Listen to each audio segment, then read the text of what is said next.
Un verre de vin rouge. Pour beaucoup, c'est l'image même du plaisir, de la convivialité. Mhm. Mais depuis des décennies, on nous dit que c'est aussi un peu un élixir de santé. Un protecteur pour le cœur. Oui, cette image est très forte. Alors, simple plaisir ou véritable remède? Aujourd'hui, on va se pencher sur une histoire fascinante, celle du fameux paradoxe français. Cette idée incroyablement tenace que le vin rouge protège nos artères. On va essayer de comprendre comment cette croyance est née et surtout ce que la science en dit vraiment aujourd'hui. C'est ça. Et notre mission, si on peut dire, en s'appuyant notamment sur la thèse de Pierre Fraser, c'est justement de démonter un peu cette mécanique. On va voir que la réalité scientifique, elle, est bien plus prudente. Plus nuancé, j'imagine. Beaucoup plus nuancée, on va retracer le parcours de cette idée, de ses origines un peu floues dans les années 70, jusqu'aux données les plus pointues d'aujourd'hui, celles qui ne se fient plus seulement aux déclarations, mais qui utilisent des marqueurs biologiques objectifs. Bref, on va démêler le vrai du vraisemblable et le vraisemblable de l'argument marketing. Bon, alors décortiquons ça. Pour bien comprendre, il faut revenir au tout début. Si je me fie à nos sources, tout démarre vraiment en 1979. Il y a une grande étude menée dans 18 pays, C'est ça, c'est l'étude fondatrice. et c'est elle qui met un peu le feu aux poudres en suggérant pour la première fois un lien très fort entre la consommation de vin et une faible mortalité cardiaque. C'est l'acte de naissance officiel du French Paradox. Mais qu'est-ce qui était si paradoxal au juste?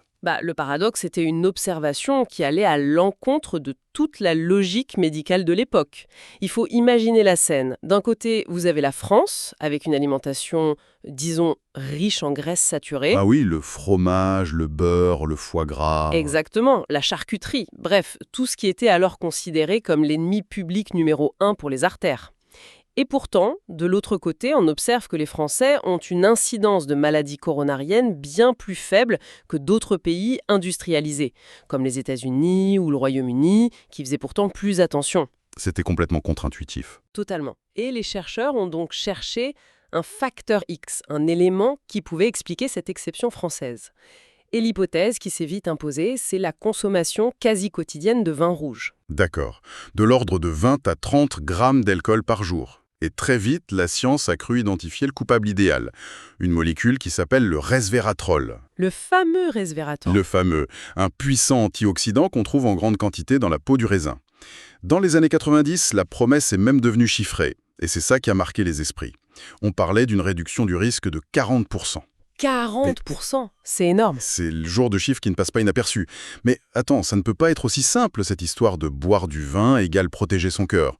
J'ai lu dans les documents qu'une étude menée par Art Oswald en 1993 a tout de suite mis un gros bémol. Oui, et c'est un point absolument crucial qui a souvent été oublié par la suite. Ah, Cette étude, elle a ajouté une condition essentielle. L'effet protecteur du vin ne semblait valable que pour les populations qui avaient déjà une alimentation riche en graisses saturées. d'accord. C'est-à-dire que le vin n'agissait pas comme un remède universel. Non, plutôt comme un contrepoids dans un régime alimentaire bien spécifique. L'effet semblait totalement dépendant du contexte. Donc si on a une alimentation saine et pauvre en graisse, l'effet protecteur serait moins évident. Voire inexistant. C'est exactement ce que ça suggérait. Et à partir de là, la machine scientifique s'est un peu emballée. En 1997, des recherches sont allées encore plus loin en avançant que le resveratrol pourrait non seulement protéger le cœur, mais aussi aider à prévenir le cancer. Carrément. Et d'autres équipes, à la même époque, ont confirmé que les propriétés cardioprotectrices du vin rouge venaient bien de ces composés, les flavonoïdes, avec le resveratrol en tête d'affiche. À la fin des années 90, l'idée était solidement installée. Le vin rouge était une boisson aux vertus quasi médicinales. D'accord, le mythe est né sur des bases qui paraissaient solides à l'époque. Mais ça, c'était il y a presque 50 ans. Alors avançons rapidement jusqu'à aujourd'hui. Que disent les connaissances actuelles? Le vin rouge, est-ce qu'il est toujours considéré comme une boisson alcoolisée à part? Ce qui est fascinant, c'est de voir à quel point le tableau s'est complexifié. La science moderne a apporté des nuances capitales.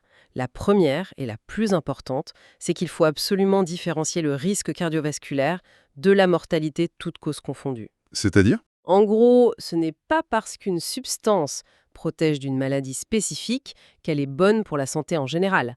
Il y a une grande méta-analyse de 2023, citée dans nos sources, Oui. Elle montre qu'une consommation faible à moyenne d'alcool n'est pas liée à une augmentation significative du risque de mourir toutes causes confondues. Mais le risque n'est pas nul et il augmente très vite dès qu'on dépasse des niveaux modérés. Et on note au passage que les seuils où le risque commence à grimper sont plus bas pour les femmes. Donc, l'idée d'une consommation bonne pour la santé, de manière globale, est sérieusement remise en cause. Mais est-ce que le vin s'en sort mieux que les autres alcools ? C'était ça le cœur du paradoxe, et c'est là que ça reste très intéressant et que le débat n'est pas clos. Les sources suggèrent que le vin pourrait effectivement avoir un profil un peu différent. Même si les bénéfices cardiovasculaires d'une dose modérée peuvent être similaires à d'autres alcools, l'augmentation du risque pour certains cancers et pour la mortalité générale semble moins prononcée avec le vin. Ah oui, tiens. Oui, et cet avantage relatif du vin semble même se maintenir à des consommations assez élevées, jusqu'à 300 grammes d'alcool par semaine, ce qui fait quand même une vingtaine de verres. Ah oui, c'est surprenant. Ça voudrait dire que de ne regarder que la quantité totale d'alcool pur, sans se soucier d'où il vient, ce serait une erreur. Ça suggère que c'est une vision trop sophiste, oui. La matrice de la boisson, c'est-à-dire tout ce qui accompagne l'alcool, les polyphénols, les antioxydants du vin par exemple, jouent probablement un rôle. Mais ça nous amène à un autre problème, un vrai casse-tête pour les chercheurs. Lequel ? J'ai ma petite idée. J'ai toujours eu ce doute.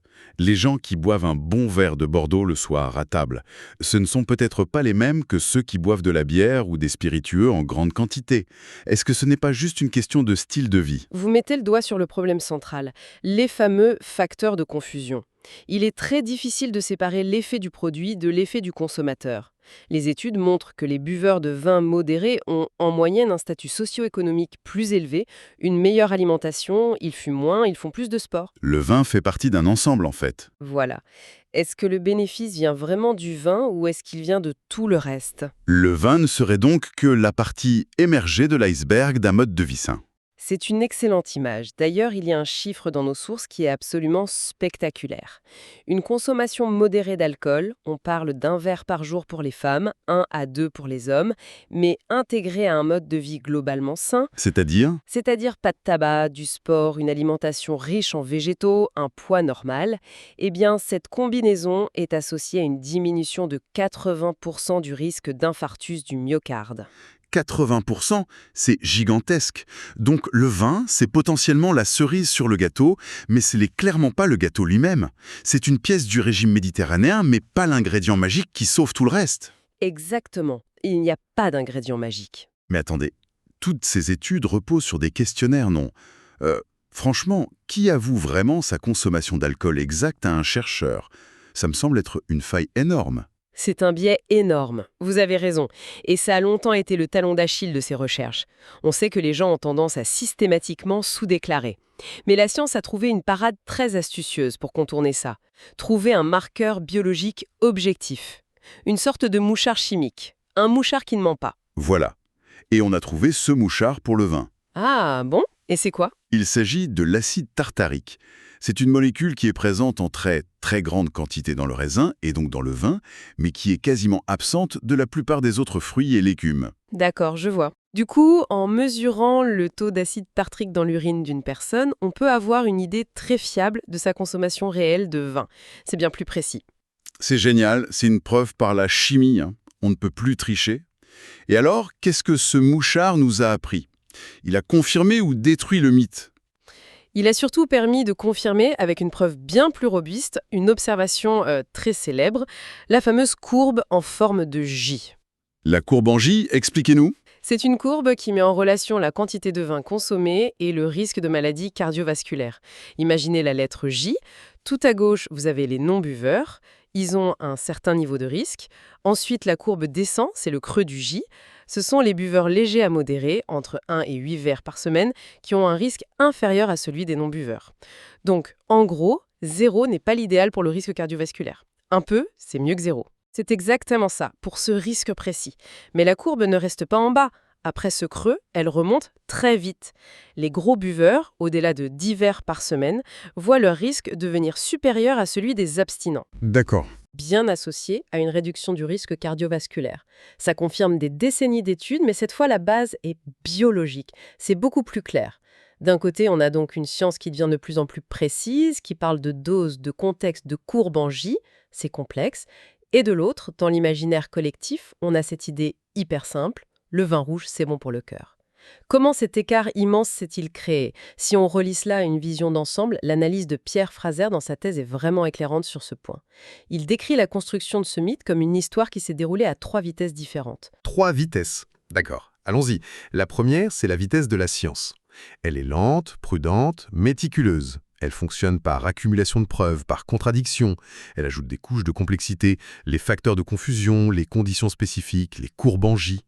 La science n'offre jamais de réponse simple et définitive. C'est le temps long de la recherche. Et la deuxième vitesse? C'est la vitesse du public. Le grand public, lui, n'a que faire des intervalles de confiance, c'est normal. Il cherche des repères clairs, des vérités simples. Et le message « le vin rouge est bon pour le cœur » est parfait pour ça. C'est intuitif, c'est rassurant, et ça vient donner une légitimité santé à une pratique culturelle déjà très ancrée. C'est humain, non? On cherche des réponses simples à des problèmes compliqués. Et un message simple a beaucoup plus de chances de se propager qu'une explication scientifique de 10 minutes. Exactement. Cette simplification rend le discours extrêmement résistant. Une fois que l'idée est installée, c'est très difficile de la nuancer. Et c'est là qu'intervient la 3e vitesse. J'imagine que c'est celle du marketing qui vient mettre de l'huile sur le feu. C'est la plus rapide de toutes. Le marketing, son but n'est pas d'informer, mais de vendre. Il va donc capter ce que le public a déjà envie de croire et l'amplifier. Il va s'emparer d'un vocabulaire pseudo-scientifique, riche en antioxydants, contient des polyphénols. Les bienfaits du resveratrol? Voilà. Et il va le plaquer sur les étiquettes, dans les publicités. Le vin n'est plus présenté comme une simple boisson, mais comme un produit fonctionnel, presque un alicament. La frontière entre information et idéalisation devient complètement floue. C'est donc l'histoire d'une observation épidémiologique, au départ assez spécifique, qui est simplifiée à l'extrême par le public, puis récupérée et transformée en un argument commercial redoutable. C'est la trajectoire parfaite. Et ce qui est frappant, c'est de voir à quel point ce décalage perdure. Aujourd'hui encore, alors que la communauté scientifique passe son temps à débattre des limites du rôle du mode de vie, le discours public, lui, reste très attaché à cette idée simple et séduisante des débits. C'est dans cet écart que le mythe du vin protecteur continue de prospérer. Bon, si on essaye de résumer tout ça, l'idée du vin rouge comme une sorte de remède miracle, ça ne tient clairement pas la route. En revanche, l'effet bénéfique d'une consommation qui doit rester modérée, sur le plan purement cardiovasculaire, ça semble bien réel. Oui, et c'est confirmé par des marqueurs objectifs. Voilà cette fameuse courbe en J, et le mais est énorme, cet effet est absolument indissociable d'un mode de vie sain dans sa globalité. Et il semble aussi que le type d'alcool consommé joue un rôle qui n'est pas anodin. C'est une excellente synthèse. L'histoire du vin rouge et de la santé du cœur est vraiment une étude de cas parfaite. Elle montre comment une découverte scientifique est interprétée, massivement simplifiée et finalement transformée en un récit culturel et commercial extrêmement puissant. Elle nous rappelle surtout la différence fondamentale qu'il y a entre une corrélation statistique et une promesse de cause à effet simple qui serait valable pour tout le monde, tout le temps. Et pour finir, peut-être une dernière pensée à méditer. Étant donné que le contexte de la consommation, ce qu'on mange, si on fait du sport, si on fume, semble au moins aussi important, si ce n'est plus que le contenu du verre lui-même, on pourrait se demander si le véritable paradoxe français ne réside finalement pas moins dans le vin que dans tout ce qui l'entoure traditionnellement. La manière de manger, le temps qu'on consacre au repas, et peut-être une certaine culture de la modération qui a tendance, elle aussi, à se complexifier avec le temps.